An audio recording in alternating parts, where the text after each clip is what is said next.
Hello hello la team Tarmac, c'est Queenie et vous êtes dans Lockdown, votre émission spéciale confinement. Et aujourd'hui on va parler du port du masque.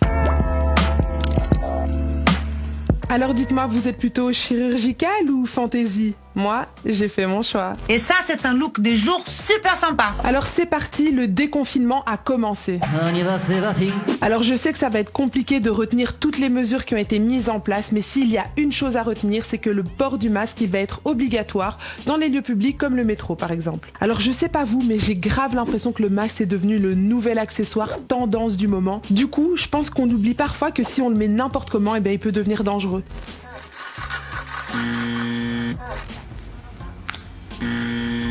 Alors on va essayer de voir ensemble comment le porter correctement et éviter de se faire contaminer. Déjà la première chose à faire avant de porter ton masque, c'est de bien te laver les mains. Donc tu passes bien entre les doigts, derrière, etc.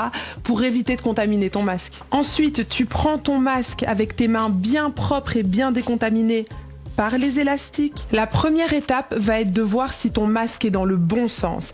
Alors il faut savoir que la partie la plus foncée, elle se trouve à l'extérieur et la partie la plus claire se trouve à l'intérieur, donc contre la bouche. Ensuite, il y a une petite barre métallique et cette petite barre métallique, elle doit se trouver sur le haut parce qu'elle va venir se placer ici sur le nez. Tu peux aussi vérifier s'il n'est pas troué, on sait jamais. Une fois que tu as fait toutes tes petites vérifications, tu attrapes ton masque bien par les élastiques, tu viens le placer sur tes oreilles, comme ceci.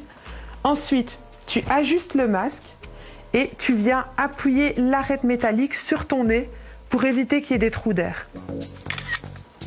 Pas mal, hein? Alors une fois que le masque est bien mis en place, tu n'y touches surtout plus, sinon...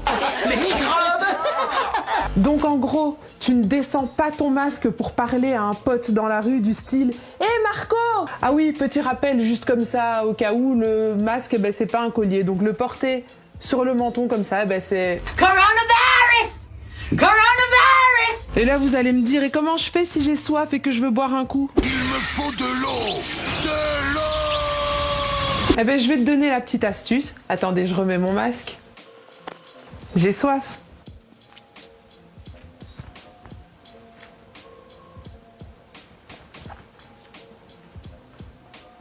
Et je ne l'ai pas touché. Bon, maintenant qu'on a vu comment porter le masque correctement, il va aussi falloir voir comment l'enlever correctement. Je sais, c'est relou, mais bon. Déjà, avant de l'enlever, comme tu viens de dehors, je vais pas te la prendre, tu te laves les mains. Alors je sais qu'une fois que ton masque il est là sur le visage, t'as grave envie de l'attraper comme ça pour le retirer, mais s'il te plaît, ne fais surtout pas ça. Non. Parce qu'en fait, toutes les petites gouttelettes de contamination, elles se retrouvent sur cette zone. Donc si tu viens le toucher comme ça, eh ben, tu vas de nouveau te contaminer les mains. En gros, cette zone, c'est pas touche. Ce qu'il faut, en fait, c'est de l'attraper par les élastiques, de le retirer et puis le jeter. Je vous montre. Comme ceci. Hop. Et puis poubelle. Et si ton choix s'est porté sur un réutilisable comme celui-ci, eh ben tu le mets à laver. Pas question de le reporter demain. Bon, j'en ai fini avec ma petite leçon du jour et s'il y a une chose que vous devez retenir, c'est que le masque, il n'est pas magique. Donc en gros, continuez à respecter les mesures de sécurité du style, la distance de 1,50 m, c'est important. Si vous avez d'autres questions, n'hésitez pas à les poser en commentaire, j'essaierai d'y répondre la semaine prochaine. D'ici là, je vous fais des gros bisous, prenez soin de vous.